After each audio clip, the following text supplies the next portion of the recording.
সুপ্রিয় দর্শক, আমি doctor Mohammad Ali, professor of medicine. আজকে আমরা একটা খুবই গুরুত্বপূর্ণ বিষয় নিয়ে কথা বলবো। সেটা হচ্ছে ফ্যাটি লিভার ডিজিজ।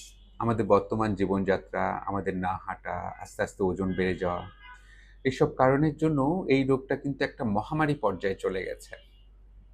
আমাদের আশেপাশে অধিকাংশ লোকজন যাদের দেখা যাবে যে ফ্যাটি লিভার ডিজিজটা আছে। তো এই ভিডিওটা মূলত এ কারণেই করা, কারণ এই রোগের মাত্রা বা সংখ্যা দিন দিন বেড়েই চলেছে। তো আমরা প্রথমেই ডিসকাস করতে চাই ফ্যাটি লিভার ডিজিজটা আসলে কি।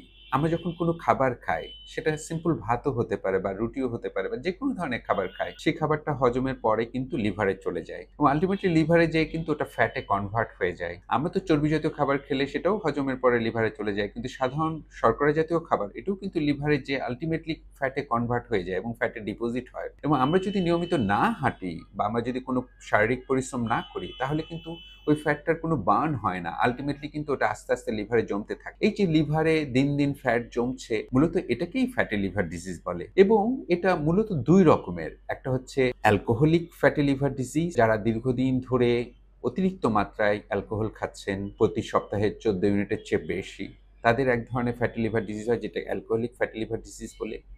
আরেকটা হচ্ছে non alcoholic fatty liver disease, যারা অ্যালকোহল খাচ্ছেন না, কিন্তু মূলত ওজন বেড়ে যাওয়ার জন্য বা ডায়াবেটিস থাকার জন্য বা কোলেস্ট্রল থাকার জন্য আলটিমেটলি একটা মেটাবলিক কারণে যে ফ্যাটি লিভার ডিজিজটা হচ্ছে, সেটা হচ্ছে non alcoholic fatty liver disease. তো অনেক সময় এটাকে আমরা স্টিয়াটোটিক লিভার ডিজিজ হিসেবেও আমরা এক্সপ্লেইন করি। 2023-তে এসে এর নোমেনক্লেচার চেঞ্জ হয়ে গেছে।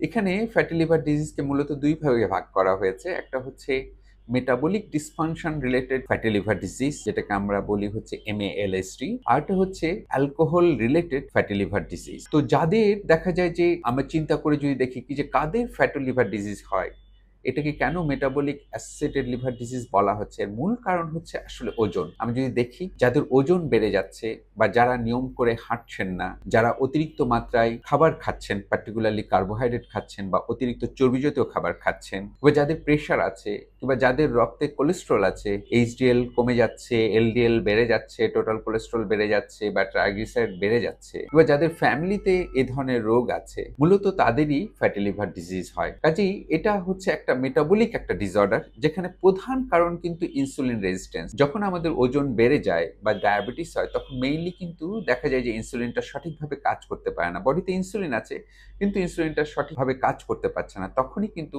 আমাদের শরীরে বিভিন্ন অংশে ফ্যাট জমে। তার ভিতরে সবচেয়ে অন্যতম জায়গা হচ্ছে লিভার। তখন আমরা এটাকে ফ্যাটি লিভার ডিজিজ বলছি। আমরা যদি খেয়াল করে দেখি, সব ফ্যাটি লিভার কিন্তু খারাপ না। এর ভিতরে একটা গ্রুপ, যেমন 100 জনের ভিতরে 25%, মানে 4 জনের ভিতরে 1 জন, যাদের দেখা যায় যে এই ফ্যাট জমার জন্য লিভারের সেলগুলো নিয়ে ইনফ্ল্যামেশন হচ্ছে, লিভার সেলের ইনজুরি হচ্ছে, তখন আমরা এই গ্রুপটাকে বলি হচ্ছে ন্যাশ বা ম্যাশ, যেভাবেই বলি কি যে মেটাবলিক অ্যাসোসিয়েটেড স্টিয়াটো হেপাটাইটিস অথবা ন্যাশ নন অ্যালকোহলিক স্টিয়াটো হেপাটাইটিস, আমরা যেভাবেই নাম করি। এই গ্রুপটা হচ্ছে ডেঞ্জারাস। এদেরকে খুব সতর্ক হতে হবে, কারণ এই যে ইনফ্ল্যামেশন হচ্ছে, সেল ইনজুরি হচ্ছে, আস্তে আস্তে লিভারে ফাইব্রোসিস হচ্ছে, একটা সময় এসে দেখা যাবে যে লিভারের কার্যক্ষমতা পুরোপুরি কমে যাবে, লিভার অনেক শক্ত হয়ে যাবে। যখন ওই রোগটাকে আমরা বলি হচ্ছে লিভার সিরোসিস, তখন লিভারের যত কাজ, যেমন প্রোটিন সিনথেসিস করা বা অ্যালবুমিন সিনথেসিস করা বা রক্ত জমাট বাঁধতে সাহায্য করা ক্লটিং ফ্যাক্টর সিনথেসিস করা, এই কাজগুলো কিন্তু লিভার করতে পারবে না এবং একটা টার্মিনাল স্টেজে চলে যাবে, যেটাকে আমরা বলি লিভার সিরোসিস। এবং একটা পর্যায়ে এসে দেখা যাবে যে লিভার সিরোসিসের ওপরে যে কিছু কিছু রোগীদের দেখা যাবে লিভার ক্যান্সারে টার্ন নেবে। কাজেই যাদের ন্যাশ হয়ে যাচ্ছে, যাদের লিভারে ইনফ্ল্যামেশনের ইস্যুটা চলে আসছে, তারা কিন্তু খুবই রিস্কি গ্রুপ। তারা কিন্তু ভবিষ্যতে একটা বড় রোগের শিকার হবেন। এই জন্য আমাদের এই রোগটা সম্পর্কে খুব ভালোভাবে জানার চেষ্টা করতে হবে এবং এটাকে নিয়ন্ত্রণ করার চেষ্টা করতে হবে। এখন আমরা যদি চিন্তা করি কি যে এই রোগটা আপনাকে কিভাবে বলবে যে এই রোগটা হয়েছে বা কি কি উপসর্গ থাকে, অধিকাংশ ক্ষেত্রে কিন্তু দেখা যায় যে এই রোগের কোনো উপসর্গ থাকে না, অনেকটা সাইলেন্ট কিলারের মতো। আমার যেমন প্রেশার বা ডায়াবেটিস রোগীদের যেমন কোনো উপসর্গ থাকে না, এই রোগটারও কিন্তু তেমন ক্ষেত্রে কিন্তু উপসর্গ থাকে না। অধিকাংশ ক্ষেত্রে দেখা যায় যে এরা অ্যাসিম্পটোমেটিক থাকে। হঠাৎ করে আল্ট্রাসাউন্ড করতে যেয়ে তখন ডাক্তার আপনাকে বলে কি যে আপনার লিভারে ফ্যাট হয়েছে বা আপনার ফ্যাটি লিভার হয়েছে। তবে কিছু কিছু ক্ষেত্রে দেখা যায় যে রোগীরা কমপ্লেইন করে যে পেটের ডান পাশে একটু ভারী ভারী লাগে বা ব্যথা হয় বা ডিসকমফোর্ট হয়।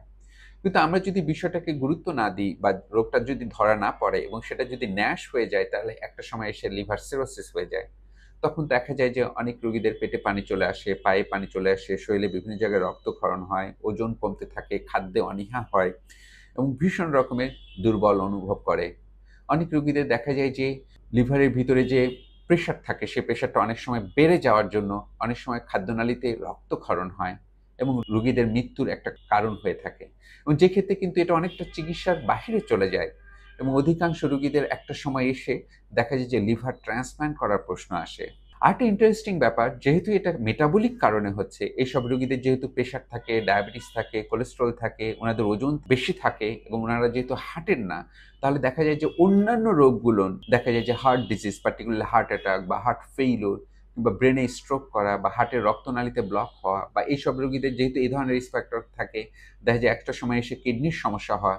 এই ধরনের বিভিন্ন রোগে আক্রান্ত হয়। অধিকাংশ ফ্যাটি লিভার ডিজিজের রোগী কিন্তু লিভারের কারণে মারা যায় না। দেখা যায় যে লিভারে এই ফ্যাট জমার জন্য যে কারণগুলোর কথা আমরা বললাম, সেই কারণগুলো থেকে অন্যান্য ভাস্কুলার কারণে, হার্ট বা ব্রেন স্ট্রোকের কারণে অধিকাংশ রোগী মারা যায়।